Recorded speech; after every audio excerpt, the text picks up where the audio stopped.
अगर आप अपने माँ बाप से सच्चा प्यार करते हो ना, तो एक छोटी सी वीडियो को पूरा जरूर देखना। और अगर अंदर से एक आवाज़ आई तो ये कहानी अपने उन कमीने दोस्तों को भी शेयर कर देना जो अपने मम्मी पापा से हमेशा पैसे लेते हैं।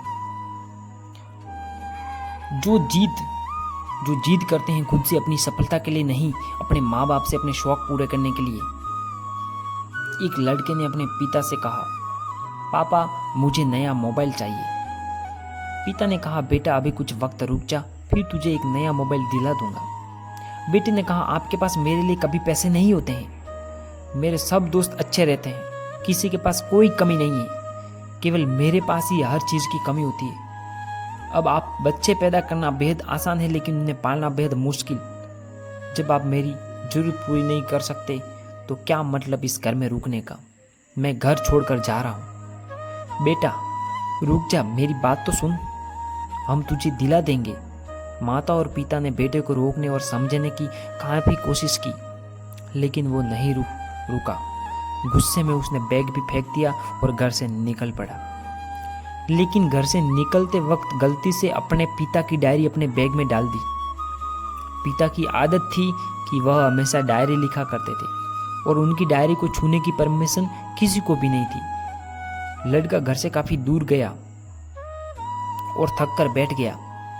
जब उसने वो डायरी देखा तो उसने सोचा, अंदर अंदर खुश हुआ कि मुझे तो यार खजाना मिल गया। आज पता चल जाएगा कि मेरे पिताजी ने कहाँ कहाँ दौलत छुपा रखी है और उन्हें किन किन लोगों से पैसे लेने हैं, और सारा का सारा लेखा जोखा आज मुझे मिल गया।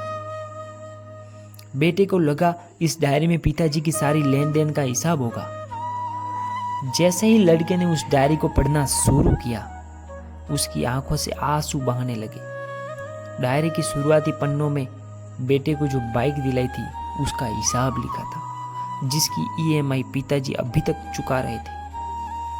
दूसरे पन्नों में उसके कॉलेज की फीस और एडमिशन का कर्ज लिखा था कि इन लोगों को इतने पैसे वापस देने हैं। और सबसे आखिरी पन्ने पर लिखा था कि बेटे को अब मोबाइल दिलाना है, उसके लिए मुझे कौन कौन उधार दे सकता है, उन सभी लोगों के नाम लिखे हुए थे। बेटे ने जैसे ही सब पढ़ा वो पागलों की तरह रोने लगा और रोते रोते दौड़ता भागता घर आया।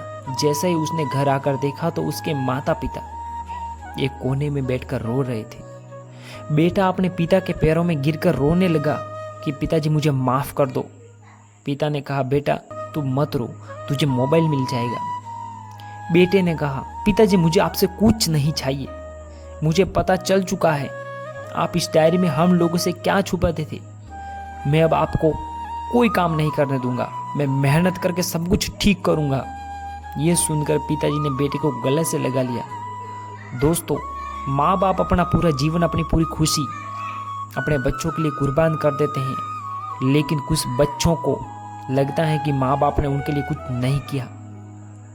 वह कभी आपको अपनी समस्या नहीं बताते, भले ही वह कितनी ही बड़ी समस्या से गुजर रहे हो।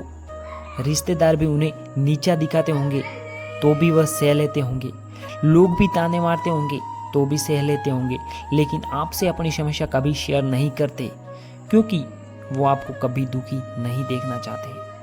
अब आपका फर्ज बनता है अपने माँ बाप को अच्छी तरह रखना और उन्हें सुख देना, ताकि वो भी अपने जीवन का बचा हुआ समय सुख में गुजार सकें। यदि आप अभी भी नींद में सोए हुए हो तो आप जग जाइए और अपने शौक पूरे करने पर नहीं, अपना कैरियर बनाने पर ध्यान दीजिए। क्योंकि अगर आप अपने माँ बाप के रहते कुछ नहीं कर पाए तो दोस्तों, बाद में आप सोने का महल भी बना लोगे तो उसमें भी आपको नींद नहीं आएगी। अपने जीवन में कुछ बेहतर कर लीजिए ताकि आपके माता पिता को उम्र के बाद भी काम ना करना पड़े। अगर कहानी अच्छी लगी तो इसे सभी के साथ शेयर कीजिए, और अगर अभी तक लाइक नहीं किए हैं तो लाइक भी कीजिए और हमारे इस चैनल को सब्सक्राइब कीजिए। धन्यवाद।